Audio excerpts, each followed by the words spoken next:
The bitter chill of a winter night wrapped the Montana wilderness in a suffocating silence, the kind only the deepest forest can muster.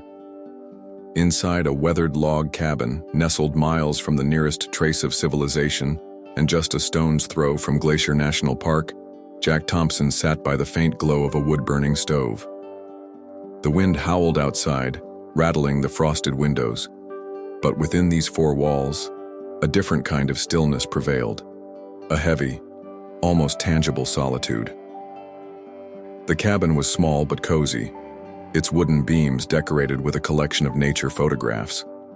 Each frame captured a piece of the world Jack once loved: golden sunrises cresting snow-capped peaks, sprawling meadows blanketed with wildflowers, and grizzly bears lumbering through misty forests. They were frozen moments of beauty, yet they only seemed to deepen the ache in his chest. Jack's face, etched with lines of age and sorrow, stared into the flickering flames as if searching for answers in the dance of the firelight. This place, far removed from everything, was meant to be his sanctuary, a refuge from the weight of the past. But even here, the ghosts of loneliness lingered.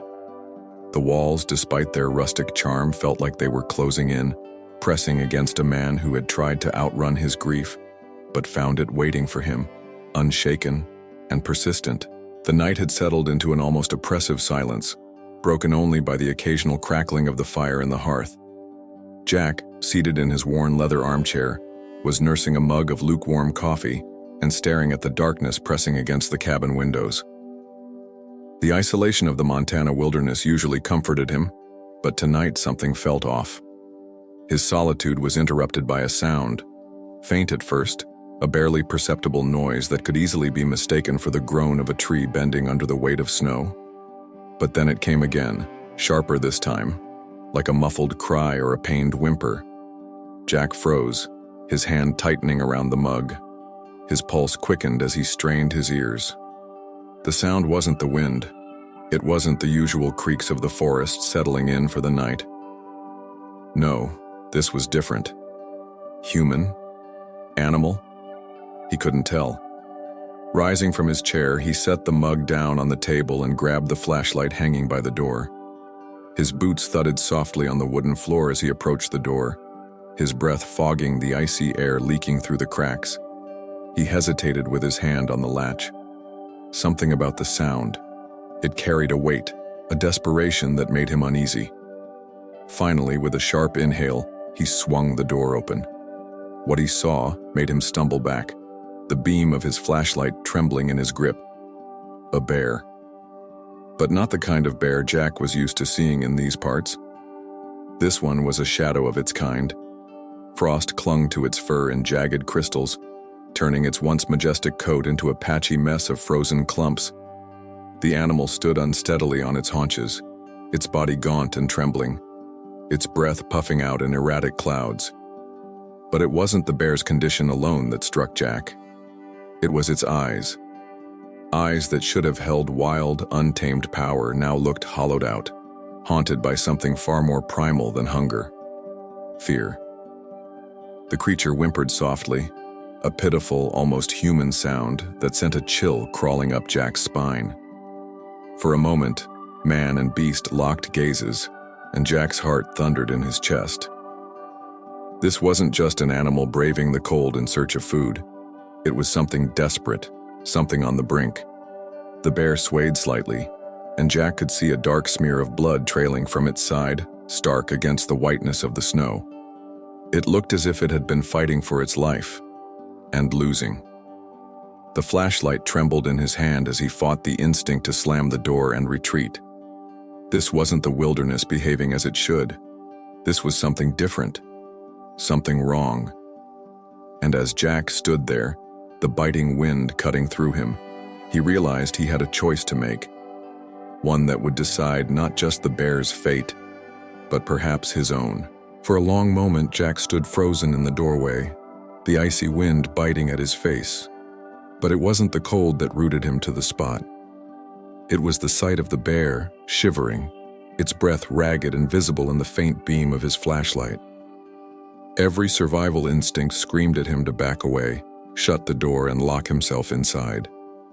This was a grizzly, after all, a creature that could tear through a man in seconds if it wanted to. But as Jack's mind wrestled with fear, another feeling began to creep in, unbidden but impossible to ignore. Empathy. The bear wasn't acting like a predator. It wasn't charging or growling or showing any signs of aggression. It was pleading. Jack could see it in the way the massive animal hunched low to the ground, its gaunt frame trembling. He could hear it in the soft, guttural whimper that seemed to cut through the cold night air. A sound so pitiful, it twisted something deep inside him. This wasn't a threat. It was a creature on the brink of collapse, seeking help in the only place it could find. His heart hammered as his mind raced. Was he insane? Letting a bear into his cabin? He'd lived alone in the Montana wilderness long enough to know better. But he also knew what it felt like to have nowhere to turn, to be pushed to the edge. And as much as his fear begged him to close the door and retreat into the safety of his solitude, his conscience wouldn't let him. Jack took a shaky breath and stepped aside, the door creaking on its hinges as he pulled it open wider. "All right," he murmured under his breath, his voice trembling as he tried to calm himself. "Come on, let's see if we can fix this." The bear hesitated, its dark eyes flicking toward the warm glow spilling out of the cabin. For a moment, it seemed as though it didn't believe the invitation was real. But then, with a pained effort, it began to move. Each step was labored, its massive paws dragging slightly in the snow as it shuffled forward. Jack's heart raced as the bear crossed the threshold, its sheer size making the small cabin feel even smaller. Inside, the cabin was a stark contrast to the freezing world outside. The wood-burning stove radiated a comforting warmth, casting flickering light across the walls lined with shelves of books and old photographs. The smell of pine wood lingered in the air, mingling with the faint aroma of coffee from the mug Jack had abandoned moments ago. It was a space built for safety and solitude, but now it was occupied by something wild and unpredictable. The bear collapsed near the stove, its body sinking to the floor with a heavy thud. Frost clung stubbornly to its fur, but already small droplets of water began to form as the heat of the cabin started to work its magic. The animal lay still, its breath shallow but steady, the tension in its body slowly unwinding as if it could finally rest. Jack stood a few feet away, his back pressed against the door as he watched the scene unfold. His hands trembled, not from the cold but from the adrenaline coursing through him. What had he just done? Was he a fool for letting a predator into his home? Yet, as he looked at the creature sprawled on his floor, no longer a fearsome beast but a broken, suffering animal, he felt a strange sense of calm wash over him. For the first time in years, Jack's cabin wasn't a place of isolation. Tonight, it had become something else. A refuge for the desperate, for those with nowhere else to turn. And though the fear still lingered in the back of his mind, he couldn't shake the feeling that this act of compassion, however reckless, had been the right choice. As the night stretched on, Jack couldn't bring himself to leave the bear alone. The creature, once a terrifying presence, now seemed so fragile, so vulnerable. It was as if the wild beast had surrendered not only its strength, but a part of its very soul. Jack moved toward the bear, his boots softly scuffing against the wooden floor. The cabin, warm and quiet, contrasted sharply with the brutal, frozen world outside. He knew he couldn't simply leave it there. He had to act. With a steadying breath, Jack pulled open a cabinet and retrieved the first aid kit he'd kept on hand for years, though he'd never imagined needing it for a creature so wild. The bear lay still, its eyes heavy with exhaustion, the blood from its wound now frozen to its side. It didn't flinch as Jack approached, though the slightest tremor ran through its body when he knelt beside it. His fingers were shaky as he worked, carefully unwrapping the ragged, frozen patches of fur near the bear's wound. The cut was deep, ragged, and it was clear that the animal had been in pain for far longer than it had likely been willing to show. Jack gently cleaned the wound, feeling a deep, unspoken connection to this creature. A connection that ran far deeper than fear or survival instincts. With each careful motion, Jack's voice softened, murmuring words of comfort, unsure whether the bear could understand, but offering them nonetheless. "You're going to be all right," Jack whispered, his voice hoarse, as though he were trying to reassure himself as much as the bear. "We'll get you back to strength, just hold on." He wasn't sure why he felt the need to speak, whether it was for the bear's benefit or his own. But slowly, as the night wore on and the bear remained calm, Jack began to feel something shift. The animal's eyes, once filled with terror and desperation, started to soften, its gaze no longer frantic, but steady, as if it had accepted this strange human presence. There was a kind of surrender in the way it allowed Jack to tend to its wounds, a trust that seemed to grow with each passing minute. After the bear's wounds were dressed as best as he could manage, Jack turned his attention to food. He rummaged through his pantry, offering bits of jerky and even some raw fish he'd kept on hand. The bear hesitated at first, sniffing the food with suspicion. But Jack, sitting on the floor just a few feet away, spoke in that same quiet, coaxing tone. "It's safe. You need to eat. You're not alone anymore." Gradually, the bear's hunger won out. Its massive paws curled around the food, and it began to eat, slow at first, then with more urgency, as though it had been starved for not just nourishment, but care. Jack watched the creature with a mixture of awe and growing affection. In the silence of the cabin, something began to change within him. He wasn't just tending to a wounded animal. He was, in some strange way, forming a connection with it. As the bear's sharp eyes flicked to him between bites, Jack could see a quiet recognition in them, a silent acknowledgement of their shared solitude. For Jack, this night marked the start of something he hadn't even known he was missing.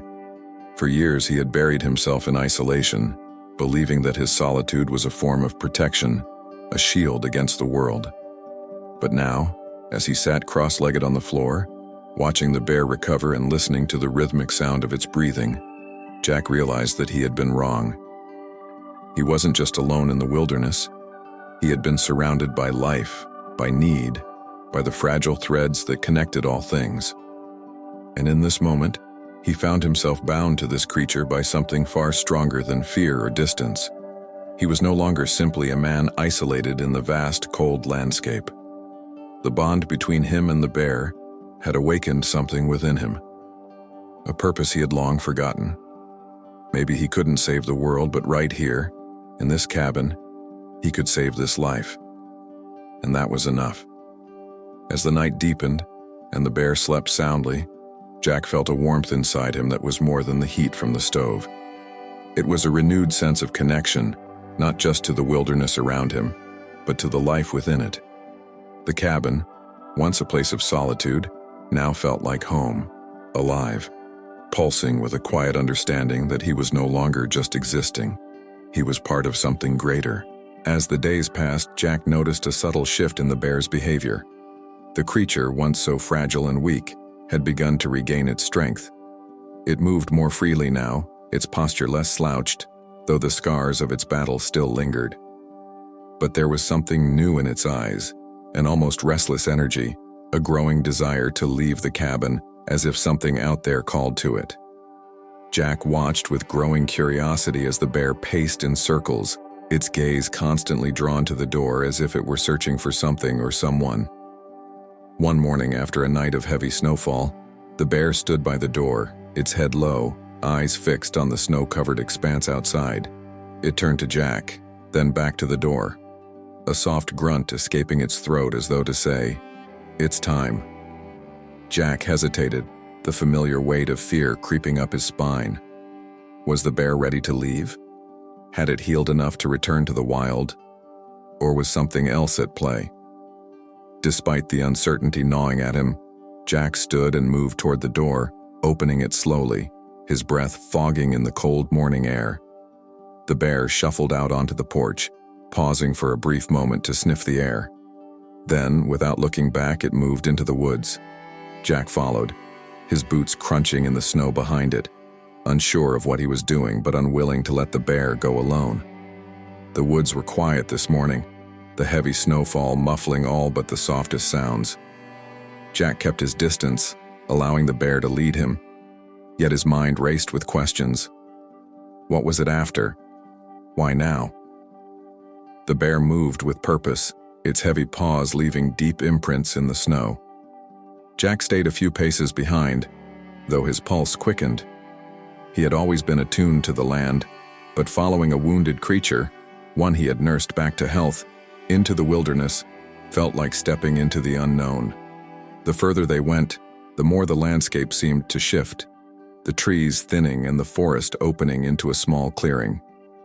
Jack's breath caught in his throat when the bear suddenly stopped at the entrance of a narrow cave hidden among the jagged rocks. The bear stood at the cave's mouth, its shoulders tense, its breath visible in the cold air. Jack hesitated for only a moment before stepping forward, his instincts urging him closer. There was something in the air, a pull, an urgency. He stepped inside, the walls of the cave cold and damp. At first, all seemed quiet, but then, in the dim light filtering through the entrance, Jack saw them. Two tiny, trembling figures huddled together in the far corner. Cubs. The bear's cubs. The sight of them, so small and fragile, took Jack's breath away. They were no more than a few months old, their fur patchy and matted, their eyes wide and fearful as they watched him. The bear let out a low, rumbling growl from behind him, but there was no malice in it, only a deep, protective instinct. Jack understood immediately. These were her cubs, abandoned and alone. Jack felt the weight of the moment settle over him. The bear's suffering, her near-death experience. It all made sense now. She had been protecting her young, and now, in the face of her own injuries and exhaustion, she had been searching for them. Her body had led Jack to them, perhaps without even knowing it herself.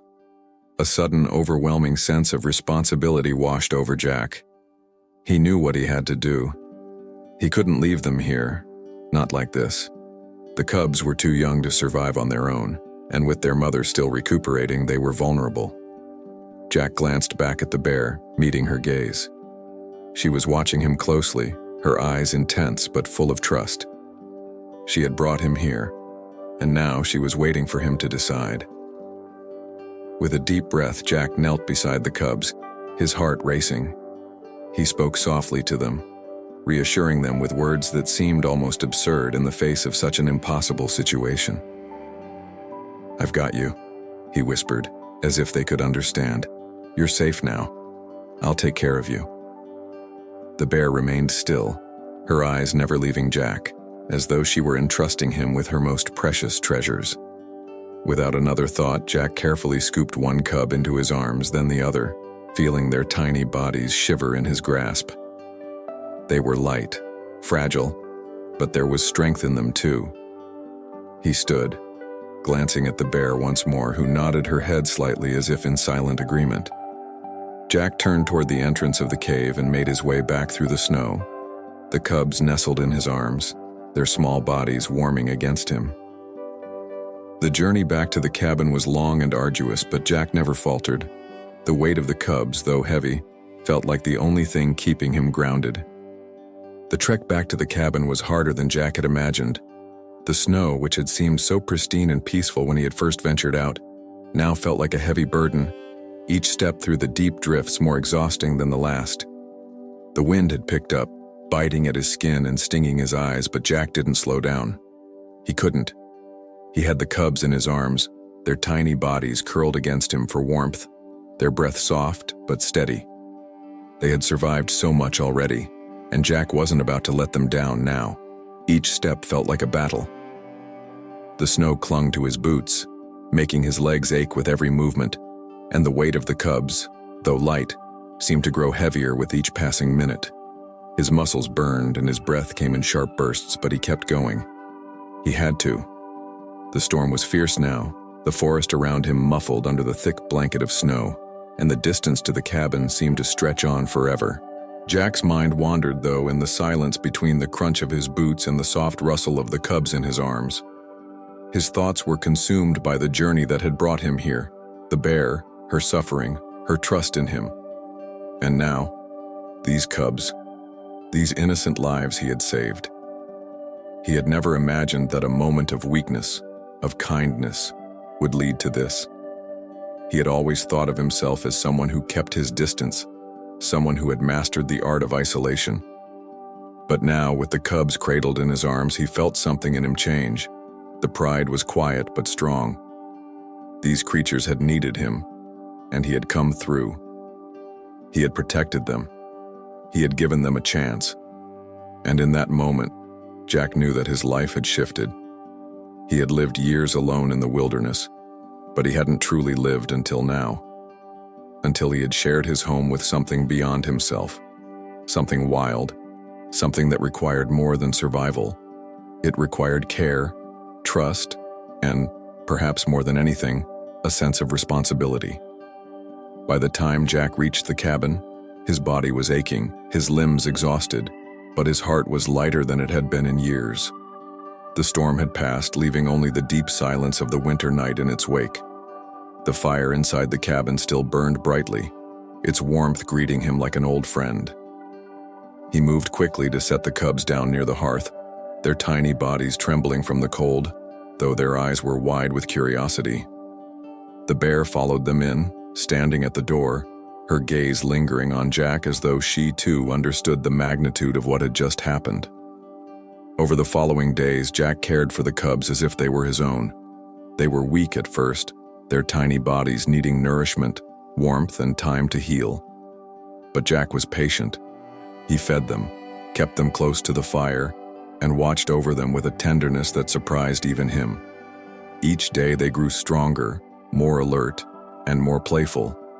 The bear, always close by, would watch them from a distance, her eyes soft and protective as though she trusted Jack to do what she couldn't. But with the passing of time came a realization that gnawed at Jack's heart. He couldn't keep them. He had given them a second chance, but their future lay out there, beyond the warmth of the cabin in the wild where they belonged. The thought of releasing them back into the forest, of saying goodbye to the tiny creatures he had come to care for so deeply, felt like a weight he couldn't bear. Yet as the days stretched into weeks and the cubs grew stronger, Jack knew what he had to do. He had given them a safe place to heal, but now it was time for them to take their place in the world, to become the creatures they were meant to be. The bear would be there for them, guiding them, protecting them in ways Jack could never do. He had been their guardian for a brief moment, but their real journey was just beginning. On the morning of their release, Jack stood at the edge of the forest, the cubs now almost as big as his legs, their coats thick and strong. The bear stood beside him watching as Jack knelt to let the cubs wander into the snow. He could feel the weight of the decision in his chest, the quiet ache of parting. But there was something else too. A sense of pride. He had given them a chance. They were strong now. They were ready. The cubs hesitated for only a moment, looking up at Jack with those wide, innocent eyes as if searching for one last piece of reassurance. Jack reached out, gently ruffling their fur, his fingers brushing their soft coats for the last time. "Go on," he whispered, his voice thick with emotion. "You're free." And then, with a final glance, they turned and bounded into the woods, their mother following close behind. Jack stood still, watching them disappear into the trees, his heart heavy but full. For the first time in years, Jack felt truly at peace. He had been part of something greater than himself, a thread woven into the fabric of life. And though the forest around him was still, the bond he had formed with these creatures would remain, forever etched in the silence of the wilderness. As the days passed, the cabin, once a refuge from the world, transformed into something new, something far more alive. Jack had always sought solitude in the wilderness, believing that peace came only in isolation. But now, as he moved through the quiet of the cabin, a sense of connection lingered in the air. The warmth of the fire no longer felt like a simple comfort against the cold.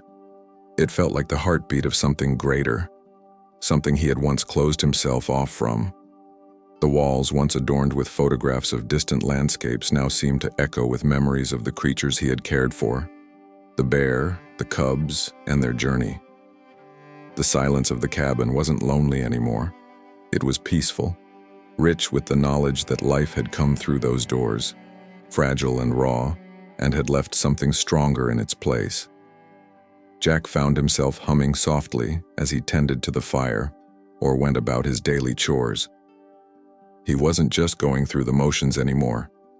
There was a depth to his actions now, a sense of purpose he had never before experienced.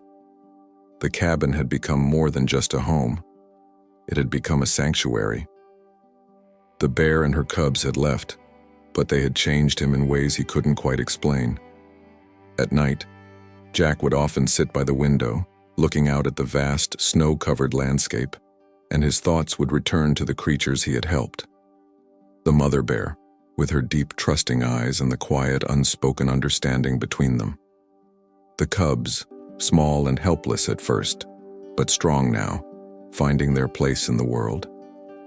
He remembered their journey, the bond that had formed so unexpectedly, and the quiet lessons it had imparted to him. The strength of the bear, the resilience of her cubs, and the responsibility he had felt. It all swirled together in Jack's mind, a tapestry of growth, compassion, and understanding. He often wondered where they were now, whether the cubs had found their way, whether the mother bear had returned to the wild, her body healed, her instincts sharp once more. He hoped they were thriving as they should be. He hoped they carried a piece of the warmth he had given them into the forest, the trust, the bond that had formed in those fleeting, precious days. But it wasn't just the memory of the bears that lingered in his heart.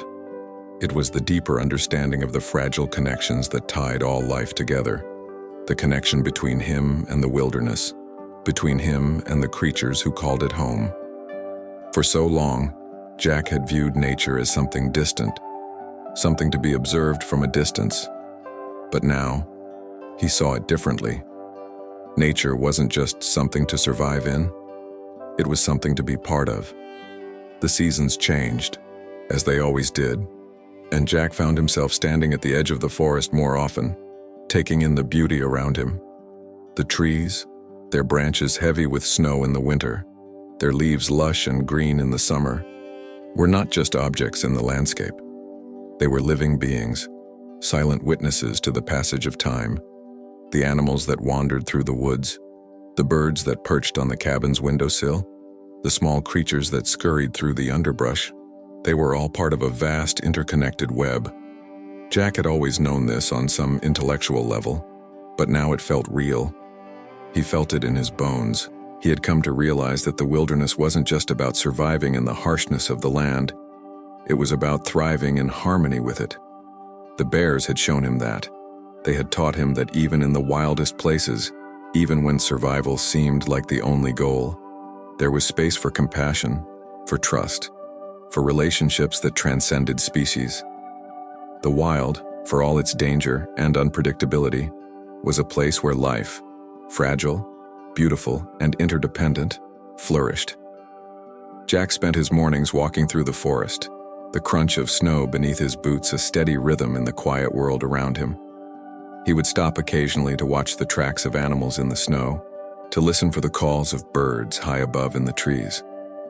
He had never been more attuned to the pulse of the land. The world he had once viewed with a sense of detachment now felt like home, a place where he was no longer an outsider, but a participant in the ebb and flow of life. In the evenings, when the fire crackled in the hearth and the wind howled outside, Jack would sit by the window, a mug of tea in hand, and reflect on the lessons of the past months. The bond he had formed with the bear and her cubs had taught him more about himself than he had ever anticipated. It had shown him that even in the harshest of environments, even in the coldest of nights, there was warmth to be found. It wasn't just in the fire, but in the connections we make, in the love we give, and in the responsibility we carry for the creatures who share this world with us.